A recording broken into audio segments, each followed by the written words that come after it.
Woe to you, O earth and sea. It's the Hop Nation USA Podcast.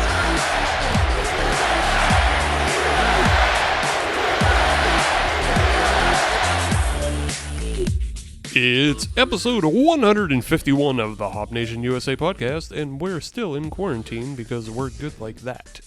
We behave. Of course, I'm joined by my co-host, Adam. Of course, welcome. And we have a very special guest this week, Michael Moeller from the Building Breweries podcast. Hey, what's going on? And I, of course, am your host, Steve, the one who lives in the computer. You have officially assimilated. Yes. I was gonna say we got like a Zordon thing going on right now. No, we don't have a Zordon thing going on right now.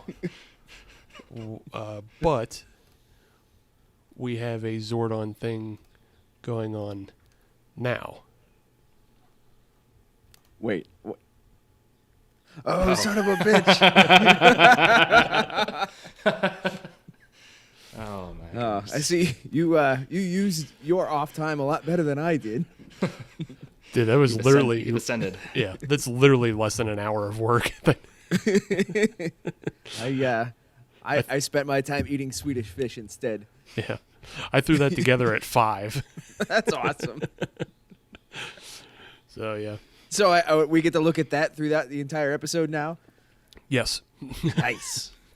Well, last week, Ryan from the Fueled by Hops community was rather critical of me not having an actual photo and just watching that spinning UFO.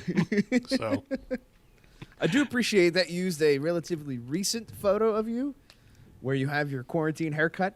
yes. Yeah, that is very much quarantine hair. I can fully appreciate, hence the hat, Yeah. because I'm about 6 weeks due here, and it is getting bad. Yeah. Well, I see Micah has a little bit of hockey hair sticking out the side too. So. Oh yeah. You know, it's funny. I was actually intentionally growing out my hair for a while, and then maybe late February, early March, I was like, all right, I think I'm gonna get it cut soon, and then this all happened, and now I have no choice but to keep going. Your decision got made for you. Yes. Right on. Oh man. So Well, what's this everybody is drinking tonight? Oh, you stepped on my line there. I'm Steve. sorry. That's You all right. weren't- That you just weren't means quick we're thinking enough. the same thing. Welcome to my life. Well, in that case, Steve, you go first. What are you drinking? So this week I am drinking the Victory No Brainer IPA. I don't think I've actually heard of that one. I haven't heard of it either, but for some reason I feel like it's probably a staple that I just don't get all the time. Kind of one of those deals where you always see the new and exciting stuff Right. from Victory, and they kind of just zoom right past it. Yeah. Yeah. But I just get saw that. it. Yeah. I saw it in a mix and match and picked it up. Pretty good. As you can see, it's a bit of a hazy IPA, but I don't think it's meant to be a hazy IPA, if you know what I mean. Because Right. it's also pretty heavy on the hops. Like you It's would hate. more West Coast than Milkshake. Yeah. It's not milkshake territory. There's a Zacca hops in it, and it's a pretty bitter at like 55 IBUs. You can taste it. So it's more of a regular, IPA for the East Coast, I would say. IPA classic. Yeah. Yeah, I don't want it. Yeah, there you go. I have no desire. Not interested. So, Mike, what are you sipping on for this episode? We're allowed to drink on this. It's encouraged. Yeah, I've got this brewery called Gravely here in Louisville, Kentucky. They've got a great lager called Sprockets. So I'll put that up here. Oh, very nice. I don't know if you can see that. A hoppy, traditional North German Pilsner with an unbelievably dry finish. Award-winning. It's award-winning, so Nice. you know it's good. Now's the So time for- on Sprockets when we dance. What do you got, Adam? Yeah. Disappointment, Steve. Disappointment. Because that's like the third Mike Myers reference I've heard today, which is This is not necessary in life. But what I'm drinking, I'm continuing my quest to empty the beer fridge before I go out and buy any more. And once again, I'm dipping into my my Southern Tier stash, and I've got the cold pressed Pumpking from, I don't know, a while ago, 2018 maybe? No, this is a 2017 vintage. So this has been sticking around for a while. But we've had this on the show before, and it ended up in the back of the fridge.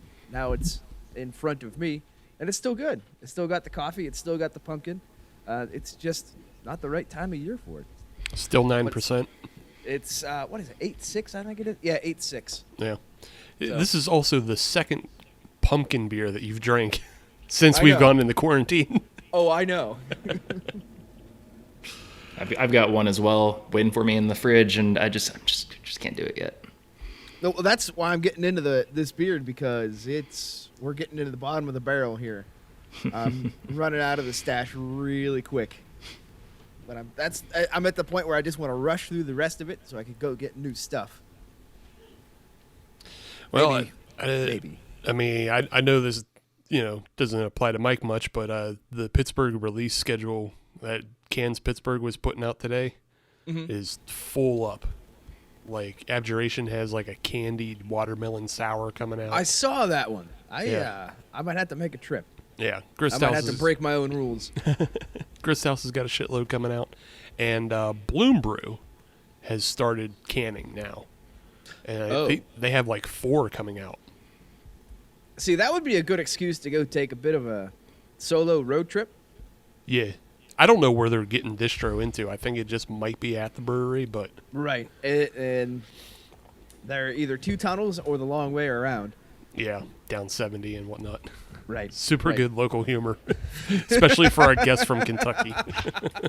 I love it. It is totally applicable. Yeah. I'm just glad that they're canning now. So Yeah. when this is all over, I can go get some. Right. Yeah. That is a plus. So yes, we are sitting with our friend Mike from Kentucky and from the Building Breweries podcast. But you may remember him from episode 93 of our own podcast when we featured his story that he had wrote for the Kentucky Sports Network, right? Yeah, I was just kind of throwing it around, and Kentucky Sports Radio, it has a pretty large following here in town, or really throughout the state, so they got it. But yeah, you wrote this awesome article about Stephen Foster, who was this brewery con man, who was getting jobs and just like fucking up every brewery that he worked at. He was essentially like, I mean, that was our Tiger King of brewing culture, because there's been nothing else like that story that's come out. I've never met the guy. I've seen plenty of pictures of him at this point, and you know what? I think Joe would be, a solid 10 compared to him. That's mean. Does that mean that's mean? He's not an attractive guy, but yeah, also he doesn't have tigers, so double. Tigers are cheap nowadays, though. Yeah, They're like what, $2,500? Sure. I mean, tigers, gas, everything's cheap now. So within that story, you wrote it like a year or so ago. Has there been any follow up with that? No, not really. There was this guy maybe 2 months ago. He had this beer YouTube channel, and he decided to share that story, and kind of went through the same timeline. And if I remember correctly, in the comments section, it just kind of opened up the can of worms again. So everybody was talking about the latest rumors that they heard. I don't know. I haven't heard anything else, anything new. Kind of was asking around, but what I said about a year ago supposedly still stands true today, and that's no new news. Might be in Illinois. Right on.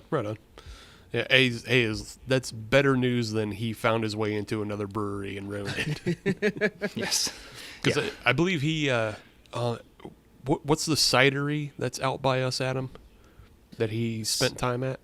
Oh, what the devil was that? He spent but he's- Windridge. Yeah, Windridge. Yeah, There you go. yeah. Yeah, he'd spent some time out here in PA screwing things up in Florida, screwing things up in Texas. So, yeah. This is the whirlwind of screw-ups. Arizona. Yeah. I remember I reached out to a guy in, what was it, in the Bahamas? Somewhere down there. And he was a rum producer. And I emailed him about Stephen Foster, and he wouldn't respond back. And I work in PR, so like I'm pretty persistent about following up. And finally, the guy was like, "Michael, it was a long time ago. I would have to dig up a lot of records, and frankly, I'd rather not think about him." Just don't It's think like, about all right, All right. that's all I need to know. Yeah, just don't think about those nightmare employees again. So, awesome. So you're also, you mentioned you're in PR and you have your podcast, but you also do some work at the Akasha Brewery. Is that right? Akasha, yeah. Akasha. Sadly, not anymore. I just so at the end of I left on New Year's Eve. New Year's Eve was my last shift there. I thought it was a nice round date to end. Just the thought process was that in 2020 I really wanted to step back away from things. I was just wanting to get some stuff off my plate. Little did I know that 3 months later the entire world would shut down and I'd get my wish. Like I work from home, so I'm home all the time, and I just wanted to, I was out like every night, either working or doing side projects or on freaking committees or whatever. Weekends were busy. I was just like, all right, let's cut a few things out. And then, all of a sudden, I'm just like, all right, well, I'm just never leaving my house ever again. Just went from 100 to 0 real quick. Yeah. Yeah. But no, Akasha, it's a fun place. I still go there as often as I can. I live a 5-minute drive away. Known for their kettle sours and doing some pretty crazy things. I mean, they give me like in a good way, in the best way possible, and not in the worst way possible. They give me 450 vibes now. Oh, okay. Okay. And not lying about anything. Yeah. But just like they're they repurpose. I'm gonna use the phrase repurpose content. So they have a great Goza, and you know what? They'll put anything they want to in that Goza, and it's gonna be great. So just constant new releases, and it's just fun place to go. Right. Yeah, we mentioned that brewery Abjuration earlier, and they do very similar, where they just find a very good base recipe, and then that base recipe services like all kinds of stuff. Like they have a milkshake latte, and then that milkshake latte becomes a chai latte, a matcha latte, a chocolate latte. It becomes all those things. So yeah, we understand, and we're not mad at that kind of repurposing. No, absolutely not. That's that's a great formula. Yes. Oh, and it's working. So I love every brewery here. They're really one of the only breweries that are kind of embracing the weekly new release here in town. There might be a couple others that I'm not really remembering, but as far as I can tell from the social media landscape, they are producing something new 2 times a week. Crowlers, 4-packs, whatever. Just trying to get people to come in, curbside, order online, then get the hell out and go drink at home. Oh, that's interesting. So have you had any local breweries kind of not necessarily embrace, but even go the other direction and shut down or suspend operations? Or what is the beer scene like down there right now? Nope, nobody has really shut down operations completely. So against the grain, probably either the largest or the second largest producer here. They have a few different. They have a production facility. They have a smokehouse facility, kind of like a restaurant brew pub, and then they have this other new smaller property that they just purchased like 6 months ago. The production facility is still. I mean, they're going to be fine there. I mean, they distribute like worldwide. The smokehouse, they did ultimately close down for the remainder of this quarantine thing, and so they kind of shifted focus on going all out into that smaller brew pub facility that they just recently opened. But other than that, nobody else is really closed. I would say actually people are expanding the days that they're open. Just trying to get people to swing through, because it's kind of an interesting thing to think about, because I might not go to a brewery every day, but I might decide to stop by one since I'm in the area and then bring some home for later. Right. So yeah, you don't have that time commitment. You have to, sit there and drink a beer. You can just swing in 10 minutes, you're out again.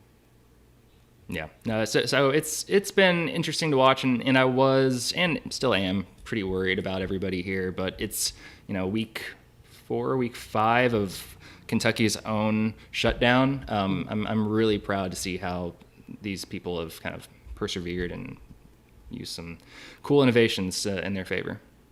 That's great. Has anybody gotten into delivery? Because I know delivery has gotten really big here in PA. Yeah, a few breweries are getting into delivery.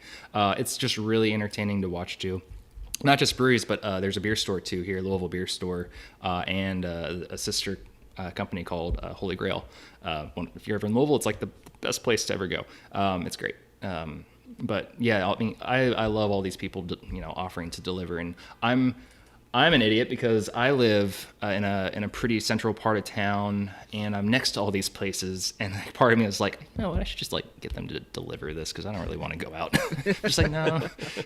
I live a literal 5-minute walk away from one of them. I feel like I should at least go down and pick it up. And I remember when we did an episode on Kentucky, episode 105, if you want to go back and listen to that, but we got some suggestions from you, and I looked into that Holy Grail when you mentioned it, and I looked into it, and it's a place that's basically built on an old church, serves German food, and has a shitload of Belgians.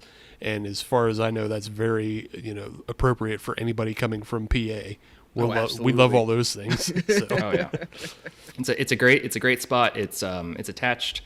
So the same company has 3 different businesses, one being Louisville Beer Store, the other one being Holy Grail, and then the other one that I don't think I've mentioned was Grail House. Grail House and Holy Grail share the same beer garden. So it's like the backyard to both buildings. Oh, cool. And Grail House is kind of like this breakfast coffee spot, but it also doubles as a bed and breakfast. So you can stay the night up in this place. And then you can go down on Zwan's Day for the Cantillon release right into the beer garden there and just hang out there all day long. That sounds fantastic. It's a great spot. Yeah, I would be all about that. Yeah, that's cool as hell. It sounds like a little bit like what Columbus has with the Brewdog Hotel, except for closer. And probably I'd be more willing to support it. And you're not beholden to drinking Brewdog either. Right. You all said it, not me, but yeah, I agree. You can quote me on that. Some of their beers are fine, but Grail House has or Holy Grail has a wide selection. So no, absolutely. Yeah, that's cool. No, I forgot I mentioned those. Yeah, it's a great spot. Please visit whenever you can. Yeah. I would love to go back to Louisville. That was a great town. I know Steve and I were there. What was that? 10? Has that been 10 years now? I wouldn't say 10. I think been longer than 7. It should have been. 7. All right. 7 years. Yeah, been there. Yeah, not much was here 7 years ago. Well, I mean, we could kind of say the same thing about Pittsburgh. It's been 5 or 6 years of rapid growth here, because Grist House only celebrated their 5th year anniversary. Mm-hmm. And I would say they were kind of on not necessarily the leading edge, but they were the first part of the tidal wave. Yeah, they were the first part of the second wave, because before that it was just Penn, Church, and a couple other places that were doing craft beer. And then, Grist House was like the first part of the second wave of just everybody that came through. Yep. Is Wawa out by you all in that part of Pennsylvania? That's the wrong end. Ah, shoot. That's great. We're in Sheets country. This is a Sheets country. Also, Get-Go. I will say I never have bad things to say about Wawa, because I went to Penn State. So a lot of times I'd go to Philly and New York for concerts, and we'd stop at Wawa on those trips. And, best hoagies. You can't, sorry, Sheets. I don't really think you have to apologize for that. I do, because I love Sheets, and I don't want them to feel like I'm not going to eat there anymore. Yeah, well, Sheets has their own thing with the Wisconsin cheese bites. I will always go there for the Wisconsin cheese bites. Fair enough. So Wawa can have the subs. I don't mind. I was driving through, and I literally went about round trip about an hour out of my way. So 30 minutes there, 30 minutes back to where I'm supposed to be just to get to a Wawa so I can have a chicken parmesan. That thing was delicious. That's I'd go commitment. back there I like anytime. it. If you're already on a vacation or a work trip, you might as well just do it. Mm-hmm. So, just wanted to talk a little bit about the I almost called it Breaking Brews. That's somebody else. Nope. No. I wanted to talk about your podcast, Building Breweries. You started in 2016, and you've been at it since then. So you got a year on us. And funny enough, you started in March, and we started in March of 2017. Wow. And Fueled by Hops 4 started years. in March of 2018. Here's the thing. You're on episode 1. This is 151. 151. All right, so I have a third of the episodes that you all have. I do not have the commitment. I remember the first year I started out, maybe the first 6 months I started out, I was just like, you know what? I'm going to do this every other week. And I'm going to get these guests lined up every other week. I'm going to do it 30 minutes to an hour. And all of a sudden I just was burnt out. And I was just like, all right, slow down. So then every once in a while, maybe I'm producing maybe 4 episodes a year, once a quarter. At this point, because the entire podcast's premise was I was interviewing the founders and the owners of the breweries to kind of just understand who they are as a person and why they decided to go into this business, and then also how do they make their own business stand out. So is it in the beer itself? Is it their marketing? Or do they have a cool brewery location? Why are you in beer? That's really what I wanted to know. And conversely, I also didn't really know anything about beer at the time either. So I was legitimately like trying to do this just so I could teach myself some things by listening to these guys talk about themselves. But then every once in a while, something cool would stand out to me. But for the most part, the more episodes I did, the more interviews I did, it was just like, all right, these guys homebrewed in college, or maybe they homebrewed in high school. And they thought, okay, let's open up a brewery. And maybe they are doing something cool and unique. But at the end of the day, if I'm not looking forward to doing the interview, I don't really want to do it or want to put the effort into it. I like this model that you all have, because you're inviting people that aren't just brewery owners onto it. So that's something I should consider doing at some point, maybe. But I did learn to deviate. I've had various people from within the beverage industry, so people that call themselves like craft beer attorneys. I think in 2018 or 2019, I had somebody that owns an architecture firm, and they literally build breweries. Like, they design and build breweries, and I thought that was a pretty cool thing for the industry. So there are these little sideline stories that I'm starting to learn to appreciate and to incorporate. But for the most part, it's something fun that I do when I want to talk to somebody fun. Right on. And you do have some pretty interesting guests for anybody who wants to go back and listen to your back catalog. Like, you had Sam Cass, who was the chef at the White House when Obama was president, when they first brewed the first beer in the White House. The Ale to the Chief. Ale to the Chief. Yeah, the honey ale. So that's a cool one. And then you also got John Hickenlooper, who is governor of Colorado. I got him on his third or fourth last day as governor of Colorado before he had to leave office. I loved that. Was a great episode. I was trying to get that interview for 3-4 months, and again, because I'm just like, hey, following up, and very persistent in my emails, I finally was just like, all right, let's do it. What are you doing December 23rd? Can you talk? It's like, all right, let's do this. And I released it maybe the next day, because I was just like, can't wait, just get it out there for Christmas. And that was fun. What's cool about him is not only is he the governor of Colorado and he oversaw the growth of craft beer throughout the years, also mayor of Denver, but he helped found and open up Wine Coop, I would say. Coop. Yeah. Win Coop, Win Coop in Denver, which was one of, it was the first craft brewery in Denver. Yeah, it opened up in '88, so it was one of the really, really early ones. And I believe that's the one that's also famous for having the bull testicle stout. So I actually did not know that. We learned that on a very early episode, Adam. There you just go. forgot it. Yeah, exactly. Yeah, what kind of brain do I have, Steve? You have goldfish brain. There you go. So you did invite people to go back and listen to the back catalog. You sure do it. However, I don't recommend episodes earlier than 2018 for a reason, and that's just because the audio quality was at a 2, and now it's at maybe a 6. But fair enough. We get that. The initial interviews were great gets, and I'd love to go back and do those again because I actually have slightly better sound now and a slightly better interview form. My very first episode was with Trey White. He's no longer there, but he was, I don't think he's there anymore, but he was the president of Anderson Valley. Okay. And I had no business talking to him on this first episode. I was asking some of the dumbest questions anybody could have ever asked in a beer podcast.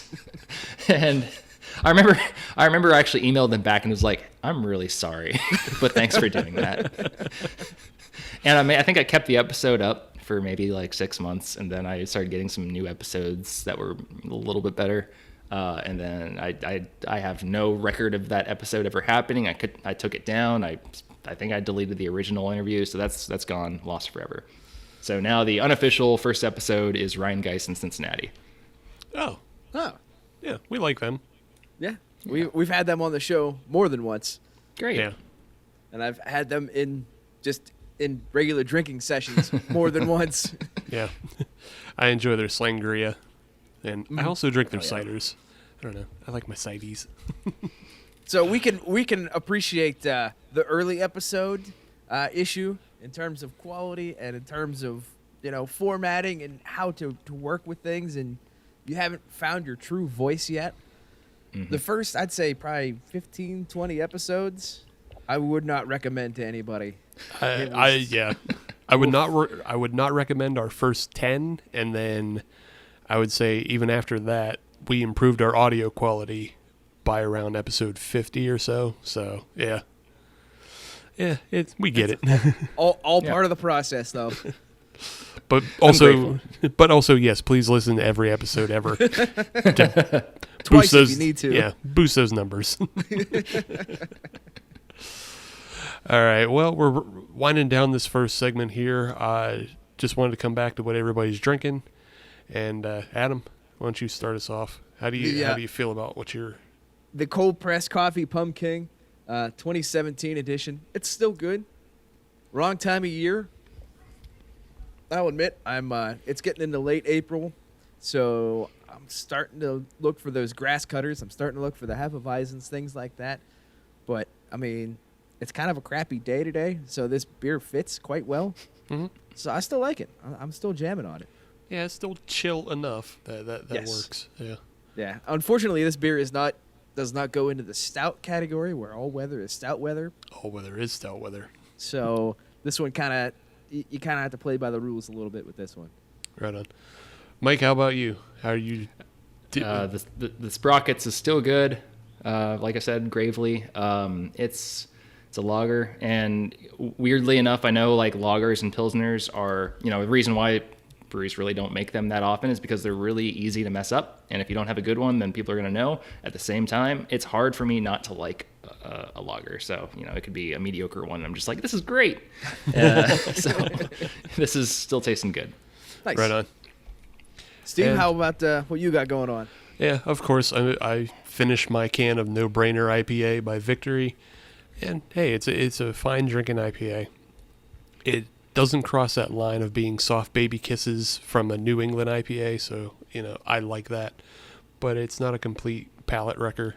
It's not West Coast and death. So yeah, it's right down the line. I enjoy it. So it's kind of like a St. Louis IPA. It's right in the middle. Sure. Or just call it a Philadelphia IPA. All right, that works. So yeah. All right, well, we're going to take a quick break, and then we're going to come back with segment 2, and Mike's going to help us review episode 2 of Brews Brothers on Netflix. I can't believe I watched that. There's a little preview as to how he feels. And we'll be right back.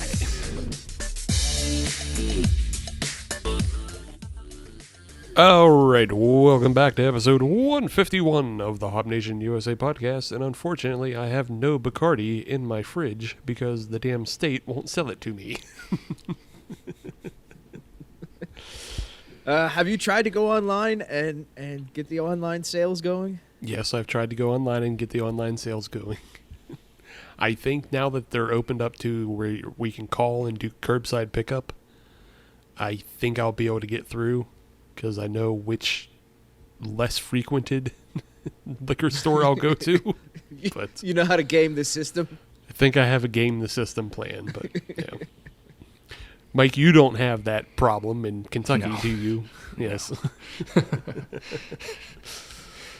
Land of the three, Yes. But yes, we are still joined by Michael Moeller from the Building Breweries podcast, as well as everything else he does in the beer world. All his articles that he writes, and Kentucky Sports Radio, where you can find his awesome Stephen Foster article. That, for sure, is evergreen. You can go back and reread that and enjoy that story. That is such an enjoyable story, despite what a shitbag that dude was. disclaimer, just so I don't get in trouble. That's really the only article I've ever submitted to KSR. Okay. So I'm All right. yeah. Hey, in our book, it still counts. Cool. All right. So we're back with segment 2, though. Yes. And I have a new beer. Do you have a new beer, Adam? No, I'm still working on the Pumpking, but I got an Anchor Steam in reserve just in case. Okay. Listen, Where the hell did you find an Anchor Steam? I don't know. I don't remember ever seeing that in your fridge. No, it exists. It's a thing. I know, and I definitely it's didn't put here. it in there. Yeah. I don't ask me when I bought it, but I have it. Okay. Well, I see Mike's pouring one up. If he would like to talk about his, he can. I've got a new one. I like to call it Cease and Desist IPA. Force Ghost. Ah, nice. Yep. So Force Ghost from Mile Wide, also here in Louisville. Double dry hopped Northeast IPA. I had it when it first came out, and it was very green, and I haven't had it since. So I'm wondering what it's like. Was like 3 weeks later. I'm sure it's great. So you had called it the Cease and Desist. Up here in Pennsylvania, we have a Cease and Desist beer. Oh, really? Yeah. It was originally called, I think it was the Red Rider. Mm-hmm. It was a play off of A Christmas Story, the Red Rider BB gun. Yeah. And they got a cease and desist letter, so they kind of rolled with it and changed the name of the beer to the Old Red Cease and Desist. And that I'll tell you what, that's probably one of my top 20 beers. I really like that beer. Yeah. Against the Grain here in Louisville also had something, I can't remember the exact name, so this is just a stupid story now, but they had something to do with Macho Man. And it was a Pilsner. And it had the name had something to do with Macho Man, and they had it in their classic Against the Grain type character on the can of a big wrestler. And they got in trouble for it, so they called it Retitled Pilsner. Oh, nice. Oh, you know what? I've actually seen that in stores up here. We do get it some Against the Grain up this way. Oh yeah, I believe Yeah, it. But no, so- it's clearly, Disney is not very happy about their, it's a good way to get in trouble. Yeah, Disney So- doesn't. Steve, to clarify, when you say we get it, Is that we Pennsylvania, we West Virginia, or we Ohio? Not we West Virginia, but we Ohio and we Pennsylvania. Okay, just making sure. Yeah, I've seen the entire lineup. Well, not the entire lineup, but I would say all of the staples or flagships from Against the Grain down at Mindful, okay. including the brown note, which we've never ever bothered to pick up. Oh, you're right. Okay, yeah, I have seen that down there. Yeah, It's a good 'Cause beer. I that's just can't do it. Can't. Like if I could get it on draft, I'd be good with it. Totally. right. But that can art is something else. Abysmal. So I've got something That's- new. Go ahead. Oh, okay. Go ahead. Okay. Don't mind me. No poop jokes. I was gonna talk about the show. Well, Oh. I mean, Oh, it goes hand in hand. It does. Yeah, It does exactly. tie in.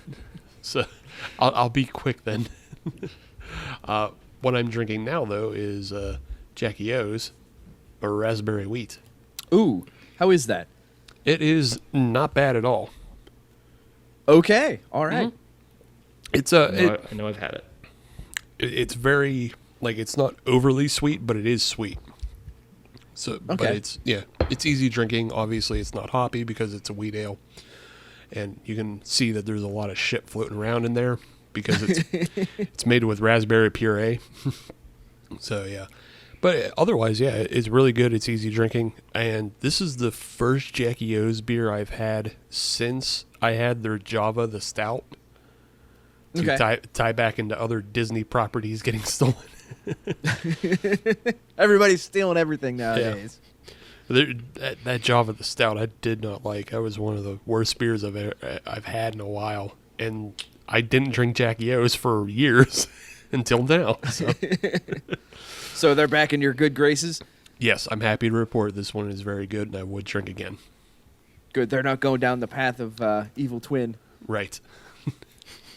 Evil Twin is banned on this show, by the way, Michael, in case you didn't know. Say that again. I said Evil Twin is banned on this show, in case you didn't know. Really? Okay. Yeah. That's interesting. They've had enough chances, and we've brought them on the show enough, and they just Really? not good. Yeah. Yeah. Outside of the show, like, we've drank a lot of their stouts, and they all just taste the same.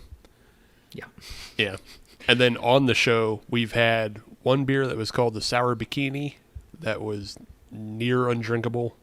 And then we had another one that was Coffinade that was coffee and lemonade, and that was completely undrinkable. Yeah, that was. I put that Ugh. one of the bottom 5 beers on this show, without a doubt. You know, I was a couple of years ago. I was working at that Louisville beer store place I was alluding to, and I just remembered getting shipments of new Evil Twins every week, and I'm just like, really, this something new that somebody won't drink? More shelfies. Yep. Yeah. I am always surprised when I go to Vintage Estates and they have that huge rack of Evil Twin stuff. Apparently, it sells. I guess there it does. I mean, but, somebody's got to be buying it. yeah.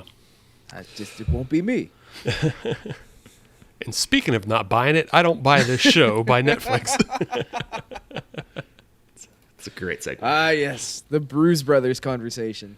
Yeah, the one thing that we dedicated ourselves to do for the next, it's now 6 weeks after this. 6 more weeks. 6 more weeks of bad shows.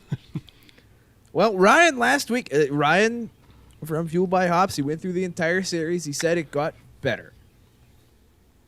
How much better, he didn't say, but he said it got better. No, that's totally is that Duval? Is that the Duval font? Yeah, I think it is. It's definitely a rip-off font from something else. God, what a show. So, well, why don't you start us off, Michael? You kind of ended the last segment with your displeasure for it, and we already voiced our displeasure with episode 1 last week. You've caught up, though. You've watched the first 2. I did. Yeah, I watched 2 of them last night, so it's still kind of fresh. Right off. I mean, how do I even start this? I Just rip the Band-Aid off. Just go. I liked the league, or at least when it was out and whatever age I was, I liked it. I love It's Always Sunny in Philadelphia. It is one of my favorite shows. It's the most up there with like Seinfeld and Community. It is like one of the most rewatchable shows for me. I could watch it every single day, the same episode twice a day, really. So I got vibes from both The League and It's Always Sunny throughout the series, or at least rather the first 2 episodes that I watched. Kind of the same character dynamics. What's the guy's name? Chewy. I guess he's kind of like the Charlie of the bunch. Yeah. Sarah, he's like he's out there drinking antifreeze. Yeah. But I guess I have a couple of issues with the. I mean, I don't even know. I'm just ranting at this point. But I mean, one of the issues that I have with the show is that it. The biggest issue that I have with the show is I have no idea who the show is for.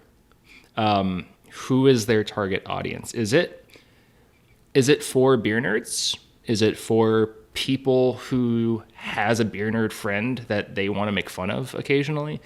I don't know, because the thing that I noticed that there are random like industry type inside jokes throughout the show that are kind of funny. Like, all right, y'all did some research on this. I could tell. Like, this is good. I don't think my friends that aren't in beer would necessarily get this. But at the same time, 2 seconds later, they just make fun of them for it. And I don't understand, because it's are you trying to just piss off the craft beer community? Because that's apparently what you're trying to do. Quite successfully, if you look at Twitter. Yeah. And also just I don't mind raunchy shows. I liked The League. I like It's Always Sunny. But there is something about this show where they bring on some like raunchy jokes. I'm just like, that's not funny. That's just gross. So I don't. That's my overview of the show. If we want to talk about episode 2, we can. But just right off the bat, that's the best. Okay, so you're showing Poor Dog, first of all. Yes. That dog is my favorite in the entire. That's my favorite character. I think that's everybody's favorite character. Yes. Friar who? Friar John. Friar Lucas. Sure. Best character, easily. Yeah. Yeah. So for those of you that are listening to just the audio, on the video I brought up a picture from this episode, and it's when the main character Adam is feeding his pee to the dog. Boy. Yeah. Boy, oh boy. So who is that joke for? That's a very good point. Who is that joke for? Yeah. There's points to gross out humor, but with episode 1, they already had the dog make that guy come, and now they're feeding the dog pee. Like, poor dog, as Michael said. Yeah, the dog didn't do anything. The dog does not deserve any of this. Every joke lasts about 60 seconds too long, by the way. Mm-hmm. Like they had this like random Family Guy-esque throwaway scene where they're just like, oh yeah, bedwetting, and then they like go back to when they were kids, and I just didn't get the joke. It just fell flat, and it lasted 2 minutes. Yeah. And it could have been achieved just through dialogue of just them saying, yeah, I used to piss his bed. Yeah. That's all. But they need the pad for time to make it like 20 minutes, because otherwise they don't have a full episode. Right. So yeah, episode 1 was completely insufferable, and I found episode 2 perhaps not as bad, but it's still I still didn't laugh once. No. Like during the show, I didn't laugh once. It was awful. And I'll admit, last night, because I watched it last night as well, I kind of had to convince myself to watch it. Because episode 1 was just not good. It's like, all right, it's for the podcast. It's for the greater good. I'll watch it. I watched it, and then, because usually if you're on a streaming service or something like that, you're very tempted just to watch the next show. Mm-hmm. I had no desire. Right. No desire. Like, all right, I did my homework. I paid my penance. I'm done. I'm going back to something else. It's same with me. I did not feel the need to watch episode 3. I was just like, okay, well, that's done for this week. Yep. Steve won't be mad at me. I watched it. Yeah. Was there a Go ahead. joke that you all laughed out loud at in episode 2? No, I haven't laughed once in the past 2 No. episodes. Like, not once. No. I laughed once. In Okay, episode 2. go ahead. What was the bright spot for you? It was, I may have laughed twice. I thought the first scene, it was the glass cleaning scene, was kind of funny. Because I have also kind of met people like that where they're cleaning the glass and she's like, you know what? No, it's not good enough. Throw it out. But the joke that I thought was the best in both episodes that I think nobody will get, and they didn't go on to explain it or like treat us like we were stupid or anything, but it was an Emily Post joke. Do you all know who Emily Post is? Yes. Yeah. Yes. Miss Etiquette. Miss Etiquette. And they did that joke, and I think they may have brought it up like twice in 10 seconds, which is like a miracle as far as that show goes. And I thought it was hilarious. It was surprisingly, I guess, highbrow Yes. would be the word I would use. Yes. Yeah. And then they went right back to pea humor. Yes. Well, yeah, it is surprisingly highbrow compared to the fact that most of this episode is centered around pee. Like, this is the pee episode. Like, they're feeding pee to the dog. There's the flashback about peeing the bed. Eventually, we get to the point where this classic Catskills humor of dumping a bucket of pee on one brother is like, if you're if you have a pee fetish, this is the episode for you. You're down. And then they Steve, spent. Could you Yeah. ever imagine having to say that sentence out loud? If you have a pee fetish, this is the episode for you. Well, what did I say last week? I said bestiality by proxy was last Yeah. week's phrase. Yeah, they're So making you form sentences that shouldn't exist in the first place. they're not good. And then they spend all the time. Well, at least Adam's character spends pretty much the entire episode of accusing Sarah of drinking pee. Yeah. Like, Yeah, they're a real big hang up here. yeah, it is just it is exhausting, is what it is. It's just like- Maybe I missed it being miserable in the show, but they alluded to Sarah. Actually, they didn't allude to. They just straight up said that Sarah was the one that brought Adam to the brewery. Yes. Did they explain why? You know what? I think that's still lost on me as well. They better explain it, because so far there's been no reason. There was no, in episode 1 or episode 2, Adam did not do anything.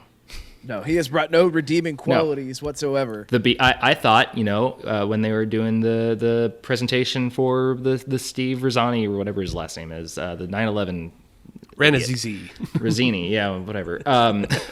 Rigatoni. Yeah, ravioli.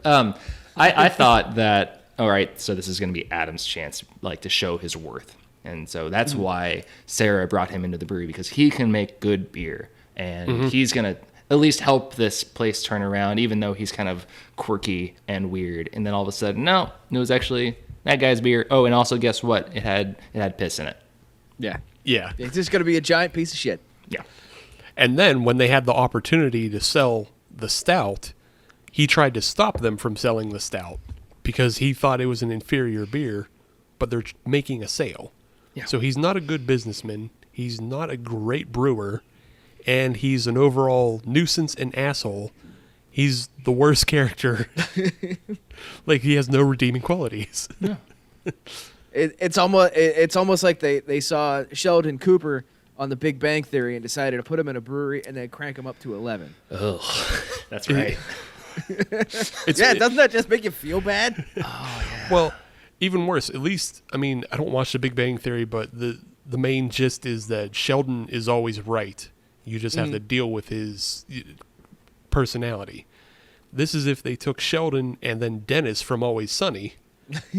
Because even though Dennis is, very forceful and confident, he's also stupid and makes mistakes himself. So Right. you mix those two characters of complete unlikability. And then you have Adam and then put a scarf on him. There you go. Yeah. Yeah.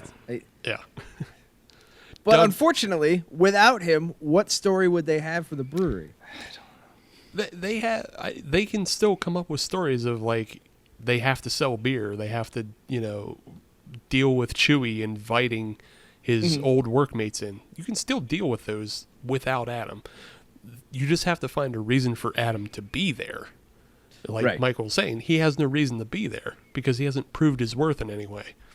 And Doug from Should I Drink That and Yins Love Barbecue, he mentioned this last week, but he said that Adam is basically craft beer Facebook come to life. Yeah. And he's right. You think about it, he thinks he knows everything. He wants to brew beers, but then shit on every other beer and brewery and everything possible. He's not good. He's toxic for everything. I think that's an excellent word to use. It's just toxic. Yeah. Ugh. All right. Ugh. I don't want to talk about it anymore. So I do have one redeeming quality. I'm gonna try every week to come up with a redeeming quality for the show. You're gonna try to do a compliment sandwich? It's an open-faced one because I can't come up with two. But yeah, we used to do compliment sandwiches in film school, so yeah, I'm gonna try to do an open-faced compliment sandwich. The one thing I did enjoy was not so much enjoy but appreciate was that they did carry on the through line from the first episode, because they ended the first episode with the cliffhanger that the beer has pee in it. And that seems like something that is the start of a story. And I was completely convinced they would not carry that story on. But they did, somewhat unfortunately, because now we have a whole pee episode. But they at least did carry that story on. So I think the way this episode ended with they reveal that Sarah is underage and then she blackmails her way into a managerial position, that will now be a story that carries over into episode 3. And at least that storyline is a bit more palatable. Right. It should be less pee next episode. Yes. Yes, so there's the compliment sandwich. They carried a storyline through, and then there should be less pee next episode. And then put everything else in between that bread. Those are good points. I like that idea of them actually following through with it. I liked Sarah's blackmail grifter character now. Yes. I thought it was hilarious when his name was Mason, I think, when he was like, man, yeah, it's crazy that happened. It'd be really bad if that got out. And he ended up getting like into that founders club or founders circle or whatever. I think I said earlier that like the show is kind of for craft beer nerds who might get a joke and then just make fun of them for it. But I think the idea of the rival brothers themselves is kind of a joke in and of itself with like Yepa and Mikkel, and like having these guys who are brothers just hate each other just making beer. Mm-hmm. Yeah, and there's a way to make that dynamic work. It just doesn't work right now. It's also kind of annoying because, like, in one flashback scene, they were, like 12 or 14 or something, and they were making beer, and then they're like, oh, yeah, now we haven't spoken to each other since, and they look like they're in their late 20s, early 30s. I don't know, mid-30s. And all of a sudden, we're supposed to believe that they were just, like, they know exactly what's going on with each other. Right. And that also kind of speaks to, like, how shallow these characters are written, because they kind of do know what's going on with each other. Like, there's nothing. But thankfully, at least this episode, they did expand upon Chewie and Sarah a little bit to give them some depth, because the other characters are still pretty flat. So I will throw a compliment out there, and it has nothing to do with the show, but the brewery space itself that they used. I really want to go to a brewery that has the loading dock in the front so you can bring the food truck inside the building. And you can just walk down 3 or 4 stairs, go to the food truck, grab your food, and go back to your table. I haven't seen that before, and I want that. Grist House was pretty close in their original incarnation. I don't believe I was there for their original incarnation. Yeah. And then Hitchhiker did have that pop up where they brought in their truck. That's into true. Into that food space. So it was it was the reverse. They brought in a beer truck into a food space. Right. But I would love to see a brewery around here in Pittsburgh be able to do that. That's just me wishful thinking. Do we know what brewery that is that they use? I mean, it's clearly a real one, right? Yeah, it is shot in a real brewery. I've forgotten what brewery it is. I think it's somewhere in L.A., isn't it? Yeah, it is in California. Like, all of that is correct. It's just I've forgotten the name. I don't know. It doesn't. I don't know. We'll find it. We'll figure it doesn't weigh on me to figure that out. But yeah, otherwise, show's still stupid. It's still over. Like, I don't know. The gross out humor doesn't work, and the writing is still bad because they spend all that time. Like, so the setup is they're trying to figure out the pee and the way to get the best kind of pee and the appropriate amount of pee into the beer. And so they go back to that shitty food truck with those awful characters. Oh God, they're the worst. They are the worst. But the whole premise is that Adam didn't actually eat from that food truck. Why can't he remember that he didn't eat from that food truck? They just did all that just so they can throw those awful characters in and again pad time. So it's just bad writing again. It's yeah. I'm sorry, Steve, but I must say you kind of did this to yourself. Oh, You're fine. the one that you're the one that suggested we watch this. I know I did this to us, and I know I do it to myself. Here's the thing: I watch shitty content all the time. Like I watch horror movies on Amazon Prime. This is the first one that I can bring onto this show and talk about because I can't talk about those shitty horror movies because nobody else will I'll watch just be them. lost. Right. Yeah, nobody else will watch them with me. At least this is content relevant. True. Very true. Yeah, And we didn't know when we agreed to do this. I kind of knew. Just Wow. looking at it, there's no way they could have done it right. Who knows? Who knows? Maybe they'll go full Parks and Rec because you got to admit the first season of Parks and Rec was not good. It doesn't And matter. it got better. It got better, but it was nowhere near this bad. Yeah. Oh, I agree with that. It's like the ceiling on this show is like, very low. What's the worst show you can think of outside of this? Oh wow! Outside of this, I threw it on as background noise. I watched this, and then I saw this show called Paradise PD on Netflix. What? Yeah, it's an animated show. It's like an animated cop show or whatever, and it is basically this same show ramped up on the gross out humor. It was even more unfunny than this show. It was awful. That is impressive. Yeah, it is terrible. I was just like, ugh, I can't believe I watched two really, really bad shows. That one I didn't even mean to watch it. It was like, It just showed up. yeah, I just threw it on as background noise because it was a suggestion on Netflix. I guess because you had been watching Brews Brothers, it thought to suggest this one to watch. And I was like, oh, well, I guess I'll throw it on as background noise. Little did you know. Yeah, little did I know it was another piece of shit too. That's my big worry. I'm afraid that like all these algorithms are gonna start thinking I'm a shitty human being Right. because I watch this.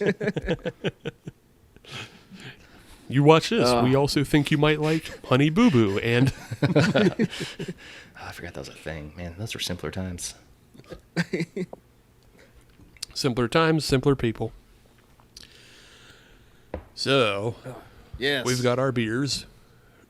Has everybody been... Adam, did you move on to... No, I'm still in the last couple ounces of the Pumpking here. Okay, fair enough. Michael, back to your beer, the Force Ghost. Yeah, Force Ghost. It's tasting a lot better now than it was a few weeks ago when I first had it. Pretty standard New England IPA. They've got a lot of some sediment down there at the bottom. Yeah, you can't see that. It's not exposed right, but It's fine. That's my review. It's fine. Fair enough. Hey, you said it was pretty green when you first had it, but now it's drinking better, so Yeah. that's always a plus. And I am still drinking that the Razz Wheat by Jackie O's, and hey, it's still delicious. Like it's kind of hard to fuck up a raspberry wheat beer. The only way to screw that up is just by not having wheat in it, or not having raspberry flavor in it. Well, no, if you don't have wheat in it, you really screwed it up. Well, yeah, you really screwed that up. But yeah, if you just don't have raspberry flavor in it, then yeah, you screwed it up. But yeah, there's plenty of raspberry flavor. It is a little sweeter than what we usually are used to, but otherwise, good beer. Right Would on. drink again. Great for moving into those summer months. So with that, I want to thank Michael for coming on and talking beer with us, and subjecting himself to torture. Yeah, guys, it's very entertaining. So why don't you just go ahead and give out your plugs where everybody can find you, what you're doing. If you want to plug the top 5 breweries in Kentucky, you can do that too. Do whatever you want with your time. This is like the hot ones. Well, Kentucky is overall growing as a beer scene. Louisville is overall growing as a beer scene. Some news about me is actually we're myself and 2 other individuals, John Renane and David Satterley, other 2 beer guys in the local community here. We're starting Louisville Ale Trail brewery passport system because Louisville needs one. So that should be coming out sometime in 2020. The shutdowns might affect that a little bit, unfortunately, but we're still moving ahead with that. Otherwise, yeah, feel free to reach out to me on Twitter, Michael D. Moeller. And then Instagram, Building Breweries as well. Not Building Breweries as well, but just Building Breweries. No, otherwise it's been really fun, guys. Glad we got to do this. I haven't had homework in a few years, so I was glad to have some homework that involved me watching TV, although I think looking back I'd much rather watch some of those bad documentaries or whatever I was having to watch in school back in the day. Very agree, but let me just say real quick though that food truck in general sounds pretty tasty. Like the idea of like having the second person to say that. Yeah, it's like the idea of like going and get like chicken tenders, mac and cheese. Like the kids meal food truck needs to happen if it hasn't already happened. So. Yes.